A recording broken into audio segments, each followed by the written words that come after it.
questioning and things like that. And I'm sure a lot of people, you've heard of Bloom's taxonomy and the different levels of questioning with that.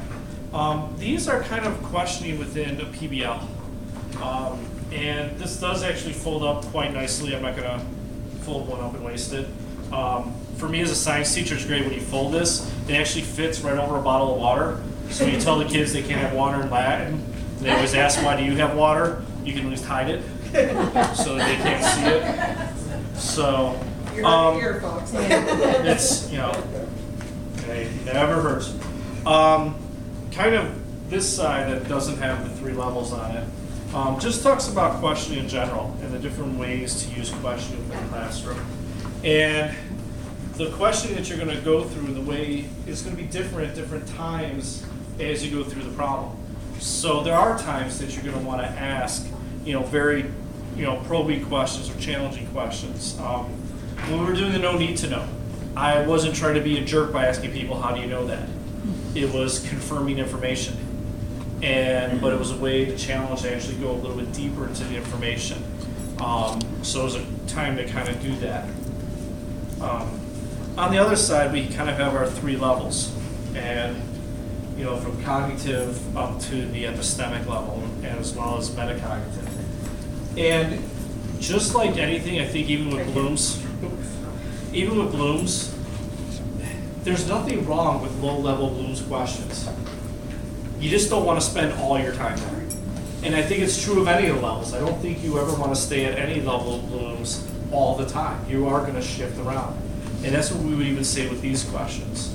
What we have found in some of our research with our Summer Sleuths program with middle school students is that from day one, it's a 4-day program that we have them for 8 hours a day. And they actually looked at how many metacognitive questions were asked by the students during their 4 days doing a PBL problem. During the 4 days, there was a significant increase just in 4 days of the questions, the metacognitive questions the students were asking each other and to the teacher. So again, just by moving into this process, you're going to start getting some of those deeper thinking skills on your students, just because it's not as directive as most other things are in the classroom or more traditional classroom. So we offer this. A lot of teachers like to keep this either on their podium or somewhere up at the front of the classroom, because sometimes you get stuck with, I need to come up with that good question to ask. Sometimes it's good to have something to kind of steal some ideas off of from. So we are giving this to you guys as well. The other piece that I want to talk about before we kind of shift over, and Kathy takes over for a piece. We've been talking a little bit about the Common Core. And actually the next page after this slide, I know it's hard to read, but in your packet we actually have the full chart with all 9 stages of the PBL process. It's the page right after those constructivist indicators.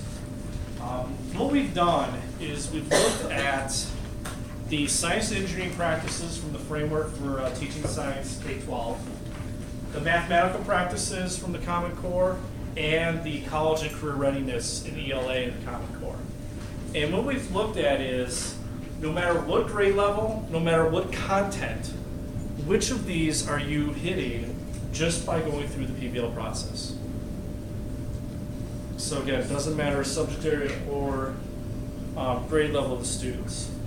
And you can see that we will hit every mathematical practice through our 9 stages. No matter social studies, science, math, wherever you are in what you're doing. So a lot of people talk about, well, how do we take our curriculum and go to the Common Core, and how do we teach the Common Core? It's really about these ideas of the practices that are going to become the key point. And it gets away from, I'm going to speak more, I know the science better than I do the math. And it's really gotten away from in the science, I remember there's a question always on the ISAT for 7th grade that asks about the reaction for photosynthesis. It's on there every year. I made sure I taught it every year because I knew it was going to be on there. And they had to know what everything meant and everything else. And it's gotten away from that, more of how photosynthesis plays a role in moving carbon through our system. So you have to understand the piece of it without having to know all the details of it. And that's really what PBL lets you do. By taking the ownership off of your shoulders and putting it on the students, you're making those problem solvers, you're making those critical thinkers, and they're having to do a lot of these things without it being as obvious. So we wanted to share this with you, so you can kind of see the stages and things like that for the Common Core. Any questions about connections to PBL and Common Core, PBL constructivism, that idea?